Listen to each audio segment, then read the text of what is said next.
Hi, Merry Meet. So I want to review a spell book.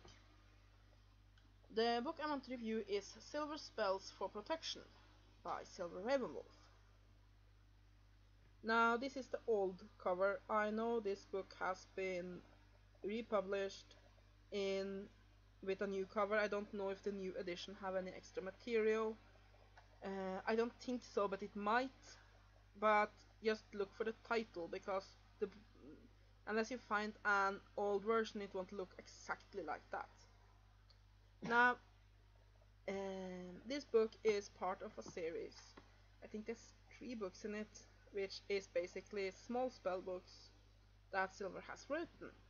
It's Silver Spells for Love, Silver Spells for Protection, and Silver Spell for... oh, one moment, it says in here. Bear with me, Silver Spells for Prosperity, yes.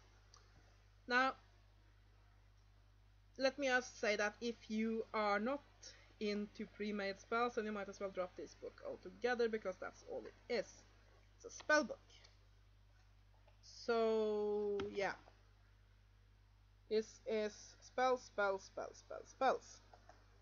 Of course, you can use the spells in here as a basis for making your own, like you can with any pre-made spells, but basically it's no point in it. That's not your thing. And also, do I like this series?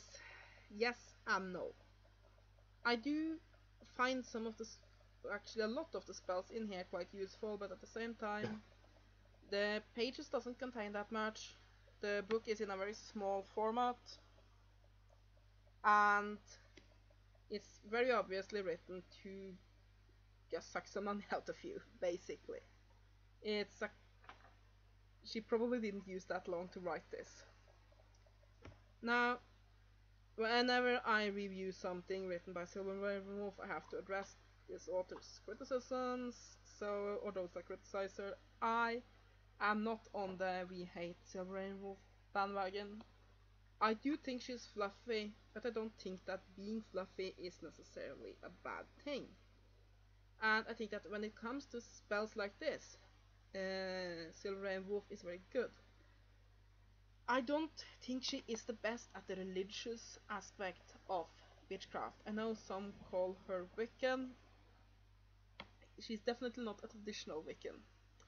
And I think that on the spiritual and religious side of her books are often quite lacking. But where she is really good is practical magic. And this is practical magic from one end to the other. So, yeah. What is this book? Well, it's protection magic. But it's not just what you would normally say as protection magic. It's all from how to banish minor irritations, like that jerk that always takes your parking spot. Well, not actually banishing that person, but how to deal with the situation. That can be either magic to make him stop taking your parking spot, or perhaps even more importantly, spells to make you accept and be able to deal better with such minor irritations, because they will happen in your life. And if you use a lot, sometimes it's just easier to move to another parking spot than to go ballistic over it. And it spells for how to deal with psychic attacks. It spells for how to deal with physical attacks. And many of them are very fun and easy and practical. Like one in here, which is basically using safety pins. Now, safety pins are a symbol for protection. And basically it's as easy as you pin a safety pin to someone's shirt with the intent of them being safe. It can be done on yourself or someone else. And basically that's very simple and practical magic. It bases itself on 2 things. One is your intent, which then carries your magical veil, and the other is the energy in the symbol of the safety pin, which then of course has a magic of its own. So it's a lot of practical things like that. Now, some people that I know that practice magic, they are very concerned with it being very serious all the time. It should only be used in the most dire of needs, and magic should be put on a pedestal. I think that for those, this book might not be it, because there's a lot of fun, easy, joyful spells that they might consider to be not serious enough. I, however, are not on that train. I think that magic definitely can be fun. It can be easy, it can be practical. No, I do practice the serious part as well. But I think that sometimes what you really need is that simple little spell that takes you 30 seconds and is just a way to focus your mind and get your will and energies out there. And this book has a lot of that. So yeah, this book is put into sections and it's fairly well organized. It begins with just a list of Silver Ravenwolf's other books, and then we have the contents. It is one is the opening instructions. This is basically all sort of information on how to stay safe. It's it has living a protected life, what this book is for. Well, there's a lot of fairies. I probably shouldn't read out all of them because then we will be here until Easter. But yeah, basically all sort of the basics of protection magic. And generally how to stay safe, both magically and mundanely. And then we have personal prevention magic. And I think that's a good chapter because prevention is always better than curing it.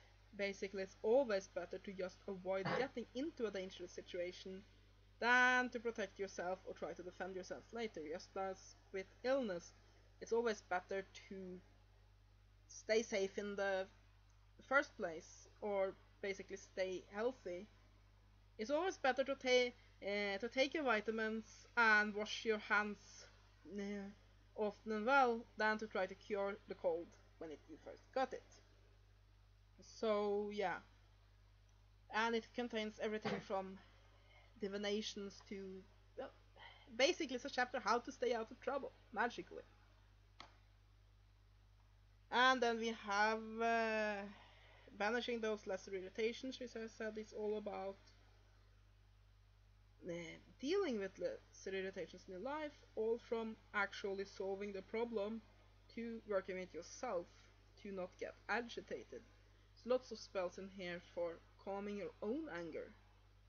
Because if you manage to not get angry, if you manage to deal with the situation inside, then really it doesn't matter that much that Mr. Jensen have a tendency to steal your paper clips and Sophie from the cafeteria have a tendency to park on your spot.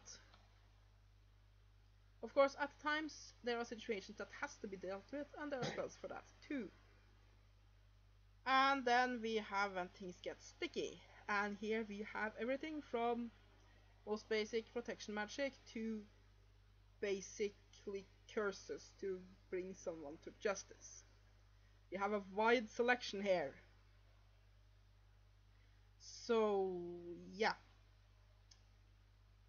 this I think that some people, if they are very on the always do positive magic bandwagon, they might have a problem with this chapter because we have a few ones here like to bring an animal killer or abuser to justice. And a few other such things. Dark Goddess Powder. Basically this is a bit of the don't get mad, get even. Now it's not too bad, but not all in here is love and dove and pink butterflies. And I like that.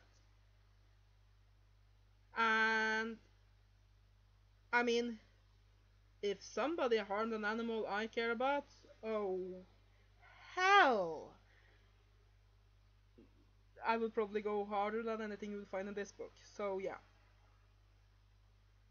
And yeah. So those are the chapters, and we also have some appendixes with all sorts of correspondences that will help you time your magic and mix it with planetary alignments, herbs, astrological symbols, and so on and so forth to make it more powerful.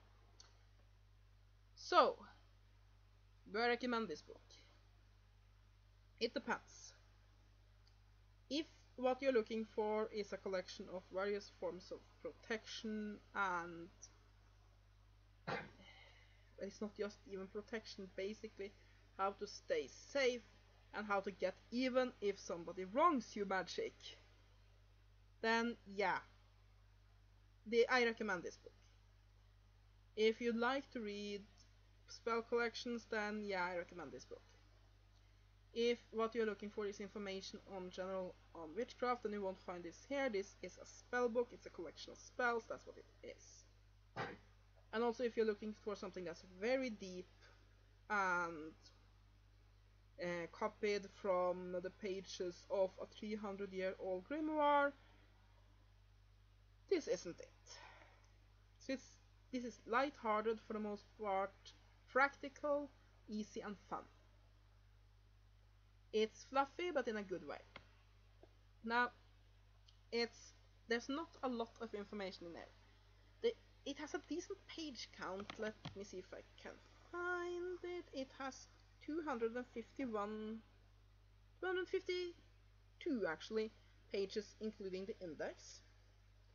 And it has an index that is good because that prevents you from spending a lot of time looking for exactly what you are after. But basically, as you can see here is an example page. The text is fairly large and it doesn't fill the page very well, so with this pretty small book size, I guess it would be the equivalent of a 100-page book if it were a normal size. So there's not a lot of information in here. So if I'm gonna give a recommendation, is if you can find it used or relatively cheap, yes, pick it up. It's a decent book. I would not pay the full retail price, which is $8. At least on this one, I think it's about the same for the new version. I would not pay full price for this because there's too little information in it. If you can find it cheap and you like spell books, go for it. It's a decent book. There's some good ones in here and bits of pieces of information that can be very useful. But if you don't like spell collections or you can't find it relatively cheap, there are better books out there. And that's my review of Silver Spell for Protection by Silver Ravenwolf. Hope you have enjoyed this review. Have a great day and blessed be.